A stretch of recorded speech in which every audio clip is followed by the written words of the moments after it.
So I ended up adding more Nvidia stock today. I know, call me crazy all you want in the comments, guys. So we have to break down the charts, where I added, my plans here moving forward, and overall how the market's looking right now, which, guys, I'm sure you know, we're down right now. The VIX is up, every index is down, silver's down, Bitcoin's down, gold's down, you name it. So guys, hit the like button, make sure to subscribe, join my Patreon if you want to keep up with my portfolio updates, my trades, investments. If you want to be a part of my private Discord, that's linked down below, pinned in the comments, or go to stasurfest.com/Patreon. And now, cheers.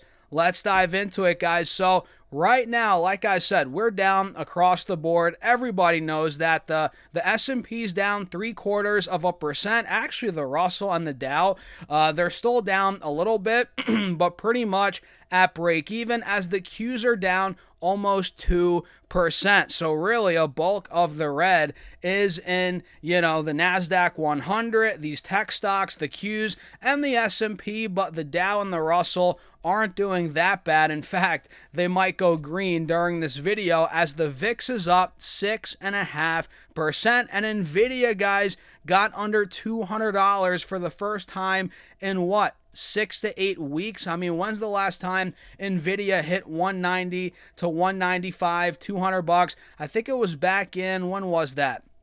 Yeah, about 4 weeks ago, back in the middle, more like the beginning of May, right before we ran all the way to 240. We kind of consolidated right at about 195, 200. And that's where we tested earlier this morning, as again, we got all the way down to 199 after opening at about 211. So we dropped 5% right out of the gate this morning, guys, and I saw that as a buying opportunity. So I ended up adding not a crazy amount of shares, but I added some shares at $203. I think I got filled at 203.75, and we saw a rally afterwards, which doesn't really matter, right? This is a long-term position, but we saw a decent rally after, and now we're actually starting to sell off again in power hour here. It's about, 3:30 p.m. East Coast time. So I added some more Nvidia for the first time. I added actually in 2 accounts. In my one account, it was the first time since early February, since, the last time I added Nvidia stock, which I think was right in this pocket right here when Nvidia went down to about 170. I think I bought on the 4th of February, 5th of February, one of these days in my one account. I think that's actually, I think in my Patreon portfolio I bought here last. And again, I just added more in 2 accounts today. One of them was the Patreon portfolio. The other one is my private account. And look, the charts are pointing to a buy right now, in my opinion. We can see clearly Nvidia, like I've said before, I'll say it again, it was trading sideways for months between 170 to about 195, 200, right? And the closer we got to this support, which is now support, it was resistance, the closer, or the more rather, I thought it was a buy. Or I think it's a buy. I mean, it's still there, right? It's still at 205, pretty much right at this old resistance, which is now support. I still think Nvidia is a good buy here at 205, especially if it gets somehow under 190, which who knows? We'll see. Time will tell.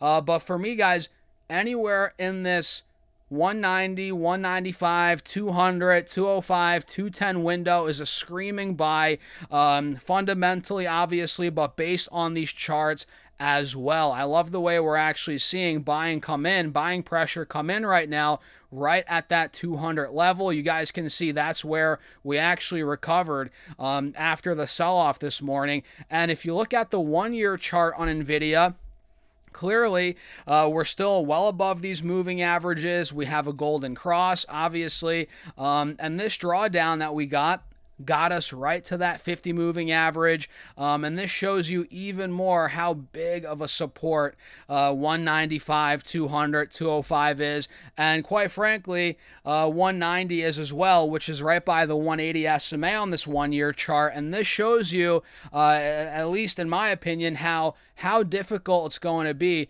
for Nvidia to get through 190. I just don't see it going much under 190. I don't see it breaking these moving averages on the 1-year chart. I mean, I could be wrong, but my bet here, my conviction is that we're not going to break that, and that's why I'm adding right now. And again, this is not a trade. It's a long-term investment, and you can see on this 3-year chart, clearly we're holding an uptrend. Obviously, nobody's denying that, and we're right above that 50 moving average and well above the 180 SMA on this 3-year chart. So really, guys, I'm focusing on the 1 year and the 4-hour time frame. Both of those are pointing to a buy, technically speaking, and that's just my opinion. What do you guys think? I mean, Nvidia is one of those stocks where whenever it gets down 10, 15, 20% from highs, look, I'm adding to it. It's one of my high conviction stocks. It's in my top three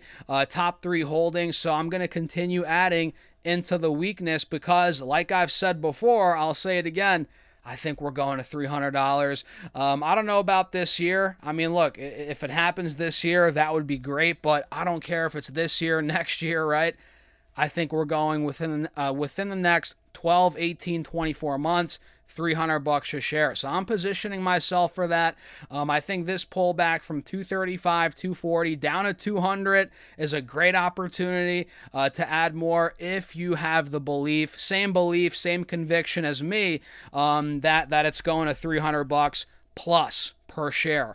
So that's a quick rundown on Nvidia stock here, guys. What do you think? Let me know in the comments. And by the way, make sure to subscribe if you haven't hit that subscribe button yet. What are you waiting for? I think 50% of you, at least on YouTube, watch the content and you're not hitting subscribe on Facebook. I'm sure most of you guys aren't following either. So hit the follow button on Facebook, hit the subscribe button on YouTube. I appreciate you guys for tuning in as always. So that's a quick breakdown on Nvidia. Now it's breaking back over 206. And look at the Qs, guys. The Qs ended up going down. I think earlier we were down 3 to 4%. I mean, this thing was getting destroyed earlier. We were down at the lowest point, 686. And from yesterday's close, percentage-wise, that was over a 4% drop. So like we talked about in my previous video, the Qs broke through 200, or not 200, 700, excuse me, quite the difference. We took out 700, which was support from May, right? And I told you guys, if that happens, we might get a bigger sell-off, and that's kind of what happened. We took out 700, we dropped $15 to 686, essentially trading in this gap that we were talking about in that previous video, between 640 to about 700, and obviously we didn't go all the way down. We didn't fill this gap all the way down, but the fact that we did break that support, that's not ideal in the short term for the bulls, but now we're back over it. It goes to show how volatile this market is, right? We took out 700, got into this channel here, down to 686, but now we're back over 700, which is good for the bulls, but it's setting up quite interestingly for tomorrow, right? What happens tomorrow? We have CPI, we have a lot of data coming out regarding inflation. What if we get rejected at 710 on the Qs and we go right back under 700? That could be what's setting up here, based on the fact that we broke through down to 686 today, showing how much momentum the bears actually have in the short term. So that is something I'm watching for. It's at the top of my radar for tomorrow, what the Qs do at 700. Do we continue to hold 700, start to run back towards 720, 25, or do we go back under 700, right? That's the main, those are the main things I'm paying attention to here in the short term, and pretty much the same thing is going on SPY, the S&P, right? If we zoom in a little bit here, SPY fell through roughly 730, 32. That was support in May, right? And we got all the way down to 722, started falling under that support. We hit a multi-week low, but now we're actually getting back over 730, 32. Now we're at 734 on SPY. So in my opinion, guys, this could still go lower. It could still go lower based on the charts. We're in a volatile market. The VIX got up to, I think, 20% today up, give or take, right? So we could potentially go lower, but it all comes down to what we do here at 730.32 on SPY, and on the Qs, what we do at 700. Critical spot for the bulls, which the bulls are fighting right now, guys. They're fighting for dear life. Heading into that inflation report tomorrow and the SpaceX IPO on Friday. Buckle up, man. Get ready. It's about to get interesting. So what do you guys think? Let me know in the comments. Again, hit that subscribe button and feel free to join my Patreon if you want to keep up with what I'm doing in my portfolio every single week. You guys get real-time access to my, trades, investments, and you get access to my private Discord. All of that's linked down below on Patreon, or go to stassurfest.com/Patreon, or check out the link in the comments. You can't miss it, guys. And shout out to everybody that's been joining. I appreciate all the new members that have been joining. Cheers to you guys. And with that being said, I'll see you all in the next video.